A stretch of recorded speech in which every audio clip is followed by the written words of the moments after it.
फौजी अदालतों में सिविलियंस के ट्रायल केस की कुछ देर में समाअत होगी। जस्टिस अमीनुद्दीन खान की सरबराही में 7 रुकनी आईनी बेंच केस सुनेगा।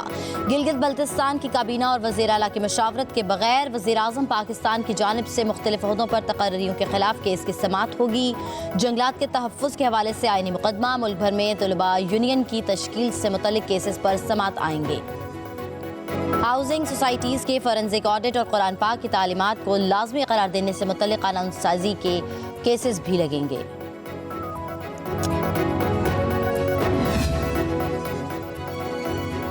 पाकिस्तान स्टॉक एक्सचेंज में तेजी, 100 इंडेक्स 1,15,000 की बुलंदतरीन सतह अबूर कर गया। कारोबार के दौरान 100 इंडेक्स में 992 पॉइंट्स का इजाफा रिकॉर्ड। गुज़िश्ता रोज़ इंडेक्स 1,14,180 पॉइंट्स पर बंद हुआ था।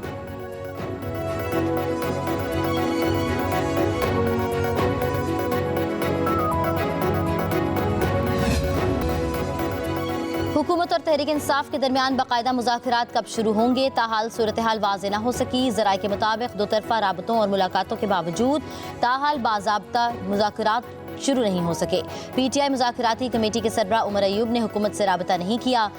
स्पीकर कौमी असम्बली अयाज सादिक से PTI रहनुमा शेर अफजल मरवत की मुलाकात हुई। शेर अफजल मरवत ने मुज़ाकरात के लिए अयाज सादिक को बेहतरीन शख्सियत करार दिया। कहा, आप हमारा मुकम्मल एतमाद है, आप लीड करें।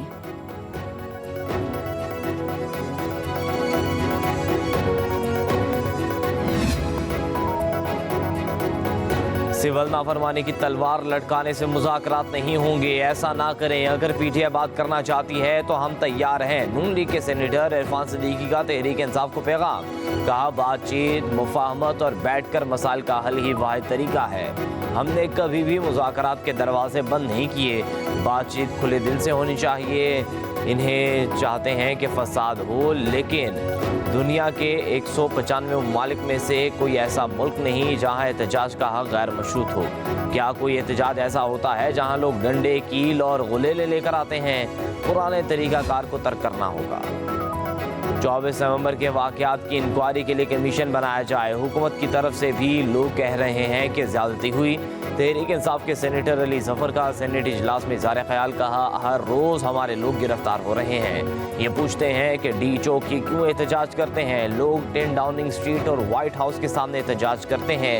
हम अलामती एहतजाज के लिए डी चौक आए, कोई हमला करने नहीं। गुफ्तगू के दरवाजे बंद नहीं होने चाहिए। दो तरफा एतमाद हो तो मुज़ाकरात आगे बढ़ सकते हैं। उधर तहरीक इंसाफ के रहनुमा शौकत यूसुफजई ने कहा है कि मुज़ाकरात शुरू हुए तो सिविल नाफरमानी की कॉल वापस ले ली जाएगी। दूसरी सूरत में हुकूमत सिविल नाफरमानी तहरीक के लिए तैयार हो जाए।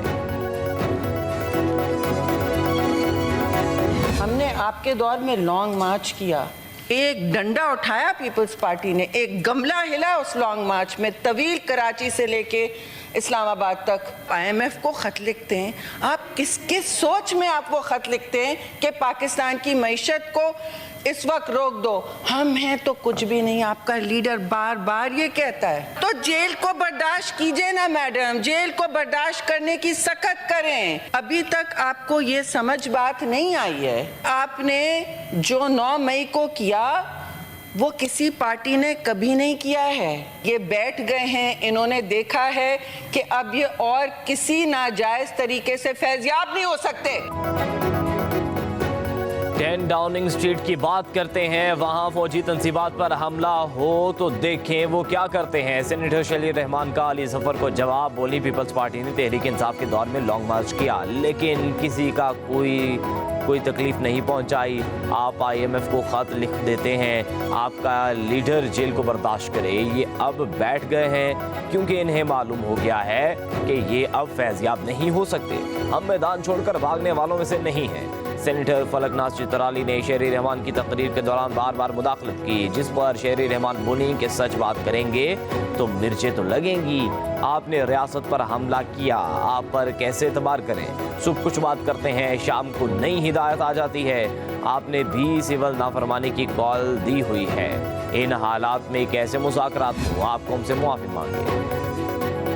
फैज़ हमीद को बचाने के लिए मुज़ाकरात का ड्रामा रचाया जा रहा है। ये मुज़ाकरात जाली और झांसा हैं। इनकी हुकूमत भी जब भी हमने मुज़ाकरात की बात की तो इसे कमज़ोरी समझा गया। नून लीग के सेनेटर तलाल चौधरी की सेनेट में इज़हार ख्याल करते हुए PTI पर कड़ी तनकीद। कहा, जिसमें मुजरिम में शामिल हूँ ایسے مذاکرات نہیں ہو سکتے۔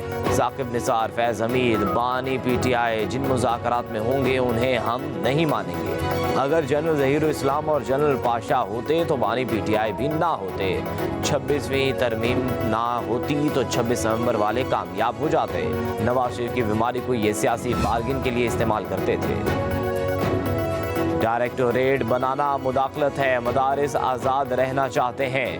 ہماری شکایت صرف ایوان صدر اور صدر مملکت سے ہے۔ جے یو آئی کے سربراہ مولانا فضل الرحمان کی ڈیرہ اسماعیل خان میں پریس کانفرنس کہا، کیا صدر مملکت ایک ایکٹ کے اوپر 2 بار اعتراض بھیج سکتے ہیں؟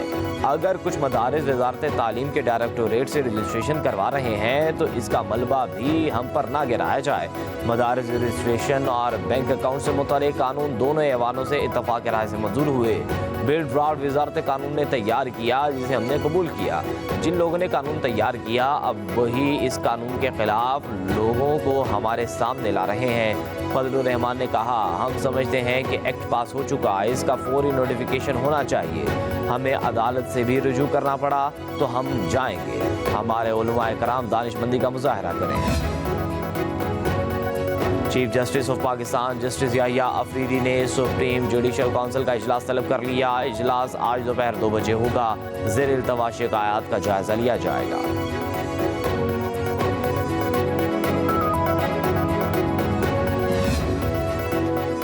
توشہ خانہ 2 کیس میں بانی پی ٹی آئی اور بشرا بی بی پر فرد جرم عائد۔ اڈیالہ جیل میں اسپیشل عدالت کے جج شاہ رخ ارجمند نے سماعت کی۔ بانی پی ٹی آئی اور بشرا بی بی کو کمرہ عدالت میں پیش کیا گیا۔ دونوں کا صحت جرم سے انکار۔ کیس کی ابتدائی تحقیقات نیب نے کی، بعد میں کیس ایف آئی اے کو منتقل کیا گیا۔ ادھر توشہ خانہ 2 کیس میں F I a Bushra be be کی ضمانت منسوخ کرانے میں ناکام۔ اسلام آباد ہائی کورٹ نے درخواست نپٹا دی۔ بانی پی ٹی آئی کی اہلیہ اسلام آباد ہائی کورٹ میں پیش۔ کدھر ہیں بشرا بی بی؟ جسٹس میاں گل حسن اور اورنگزیب کا استفسار۔ وکیل سلمان صفدر نے جواب دیا، بشرا بی بی عدالت میں ہیں۔ جسٹس میاں گل حسن اور اورنگزیب نے ریمارکس دیے، اگر ضمانت کی رعایت کا ملزم غلط استعمال کرے تو ٹرائل کورٹ بھی ضمانت منسوخ کر سکتی ہے۔ یہ ہائی کورٹ کے آرڈر ہیں، توہین عدالت نہیں، ٹرائل کورٹ کے جج کا اختیار ہے۔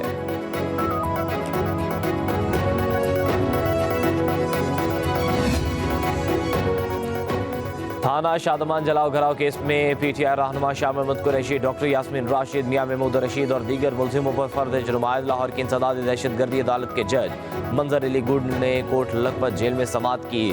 19 دسمبر کو گواہ طلب، عسکری ٹاور اور دیگر مقدمات کی سماعت 23 دسمبر تک ملتوی۔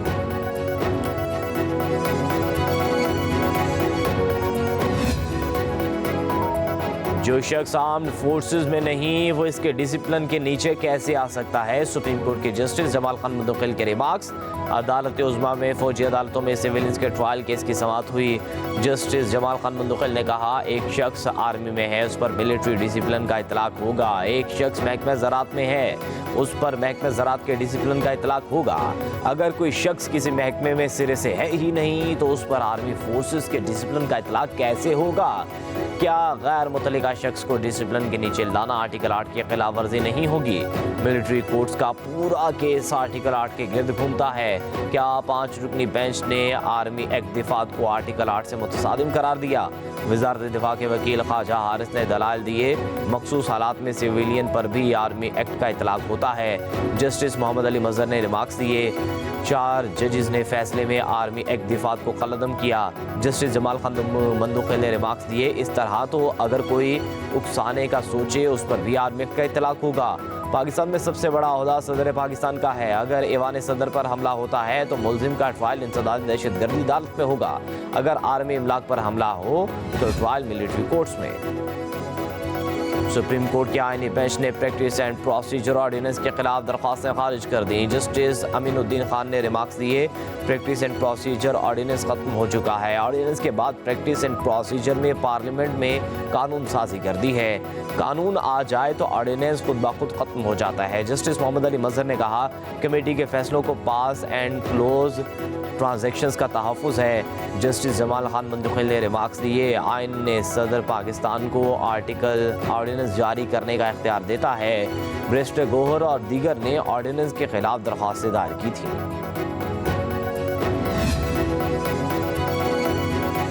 सुप्रीम कोर्ट ने आदिल वाजई को डी सीट करने का इलेक्शन कमीशन का फैसला कलअदम करार दे दिया। आदिल वाजई की अपील मंजूर, बतौर रुकन कौमी असम्बली बहाल। अदालत उज़्मा ने इलेक्शन कमीशन के तरीकाकार पर भी सवालात उठा दिए।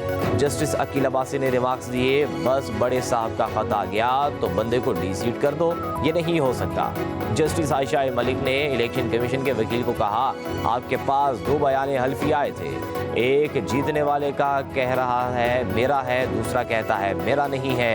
आपने किस इख्तियार के तहत बगैर इंक्वायरी एक बयान हल्फी को दुरुस्त मान लिया? क्या इलेक्शन कमीशन मुल्क की तमाम अदालतों से बालातर है? आपको किसी चीज़ की परवाह ही नहीं, क्या आप किसी को नहीं मानते? जस्टिस मंसूर अली शाह ने रिमार्क्स दिए, अदालतों और मजिस्ट्रेटों को भी नहीं मानते, खुद भी इंक्वायरी नहीं करते। क्या इलेक्शन कमीशन ऐसा ट्रायल करने का हक रखता है? ट्रायल कोर्ट के पावर इलेक्शन कमीशन के पास कैसे आई? इलेक्शन कमीशन ने तो बुलडोजर लगा हुआ है, एक हल्के के अवाम को डिसफ्रेंचाइज करने का पैमाना सख्त है। माहौलियाती चैलेंज से निपटने के लिए चीन के साथ मिलकर इकदाम कर रहे हैं। माहौलियाती आलूदगी ख़त्म करने के लिए चीन के तजर्बात से इस्तेफादा करना चाहते हैं। वज़ीर आला पंजाब का शंघाई में मौसमियाती तब्दीली से मुतल्लिक़ कॉन्फ्रेंस से खिताब। मरियम नवाज ने माहौलियाती आलूदगी खात्मे के लिए चीन के साथ मुश्तरका वर्किंग ग्रुप कायम करने की तजवीज़ पेश कर दी। कहा, चीन और पाकिस्तान के ताल्लुकात मज़ीद मजबूत हो रहे हैं, चीन के साथ मिलकर मुख्तलिफ शोबों में काम करेंगे। पाकिस्तान में चीन के साथ ताल्लुकात को कदर की निगाह से देखा जाता है। चीन के इश्तराक से पंजाब में मुतअद्दिद मंसूबों पर काम जारी है।